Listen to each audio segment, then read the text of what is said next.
அனைவருக்கும் வணக்கம். நான் தான் உங்களுடைய ஜோதிடர் டாரோ ரீடர் ஸ்ரவந்தி பேசுறேன். ஸோ இந்த பர்டிகுலர் வீடியோல நான் பித்ரு தோஷத்தையும் தர்ப்பணம் திலஹோமம் பத்தியும் பேச போறேன். என்னன்னா நிறைய பேர் வராங்க இந்த காலத்துல எனக்கு பித்ரு தோஷம் இருக்குன்னு சொல்றாங்க மேம். எனக்கு திருமணம் நடக்கல, அதே மாதிரி எனக்கு குழந்தை பிறக்கல, என்னுடைய கரியர் செட்டில் ஆகல அப்படின்றது சொல்றாங்க. அதே மாதிரி ஒரு எண்டுல சில பேர் இந்த பித்ரு காரியங்களை எதுவும் பண்ணாம இருக்காங்க. அதுக்கான விளைவுகள் என்னன்றது தெரியாம இருக்காங்க. சோ அதை பத்தி தான் இந்த வீடியோல நம்ம பேச போறோம். சோ முதல்ல எதற்காக பித்ரு காரியம் பண்ணணும் அப்படின்றதுக்கான விஷயம் நீங்க நல்லா புரிஞ்சுக்கணும்.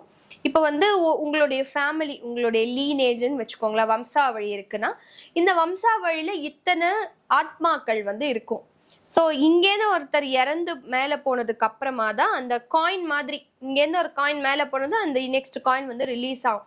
ஸோ அந்த மாதிரி நீங்க பாத்தீங்க அப்படின்னா அந்த ஆன்மா அங்க போயிட்டு சாந்தி அடைஞ்சதுக்கு அப்புறமா தான் அதுக்கு அடுத்த லைன்ல இருக்கிற நெக்ஸ்ட் ஆன்மா இங்க குழந்தையாவோ இல்லை ஏதோ ஒரு காரணத்தினால கீழே வர முடியும்.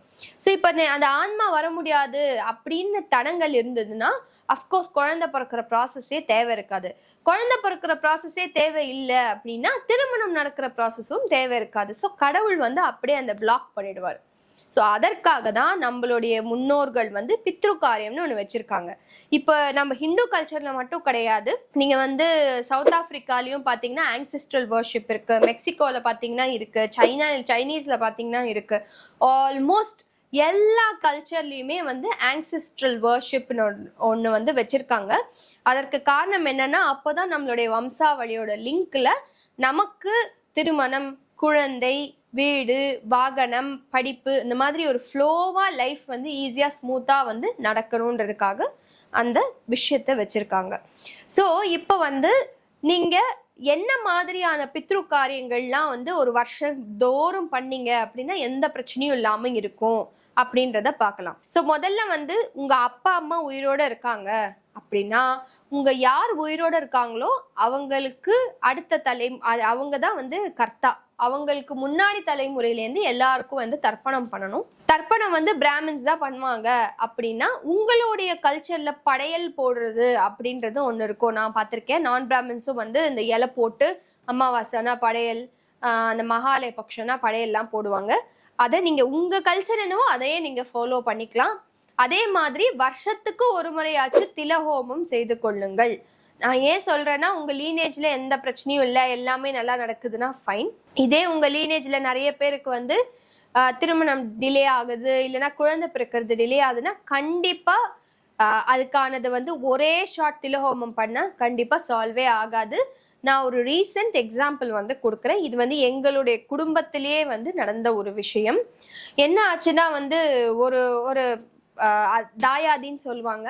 அவங்களோட லீனேஜ்ல கிட்டத்தட்ட ஒரு 5 பேர், 5 பிரதர்ஸ் அண்ட் சிஸ்டர்ஸ். அவங்களுக்கு பிறந்த குழந்தைங்க அவங்க யாருக்குமே ஃபர்ஸ்ட் இருக்கிறவங்க, செகண்ட் இருக்கிறவங்கன்னு எடுத்து பார்த்தீங்கன்னா எல்லாருக்குமே ஒரு மாதிரி டிவோர்ஸ், பிரிஞ்சிருக்காங்க, கல்யாணம் ஆகலை. இதே ரீசன்ஸே வந்துட்டே இருந்தது.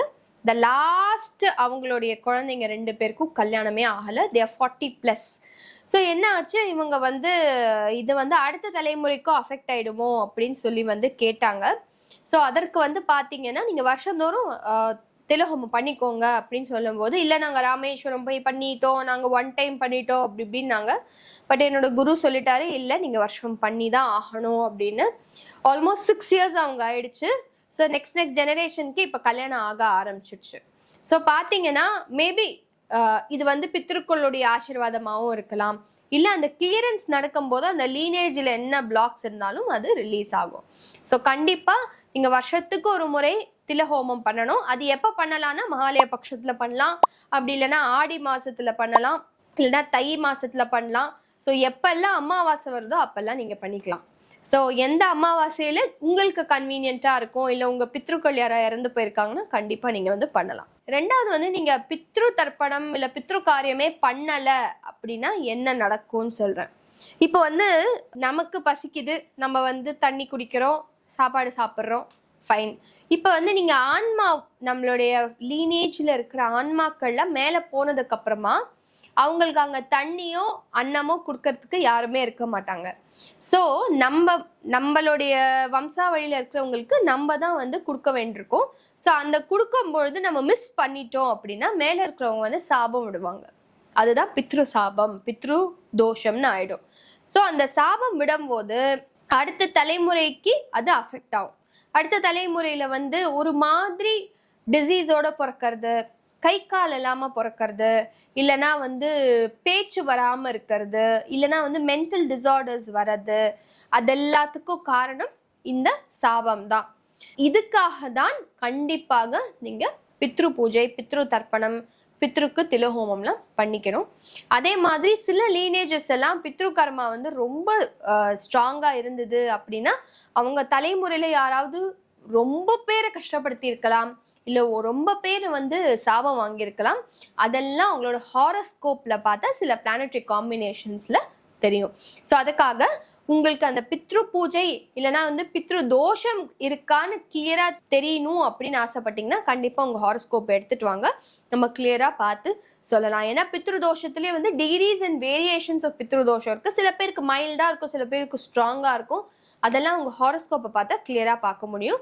அதே மாதிரி உங்களுக்கு ஏதாவது டவுட்ஸ் இருந்ததுன்னா கண்டிப்பாக என்னை காண்டாக்ட் பண்ணுங்க. கீழே என்னோட வெப்சைட் லிங்க்கும் இருக்கு, அதே மாதிரி வாட்ஸ்அப் நம்பரும் இருக்கு.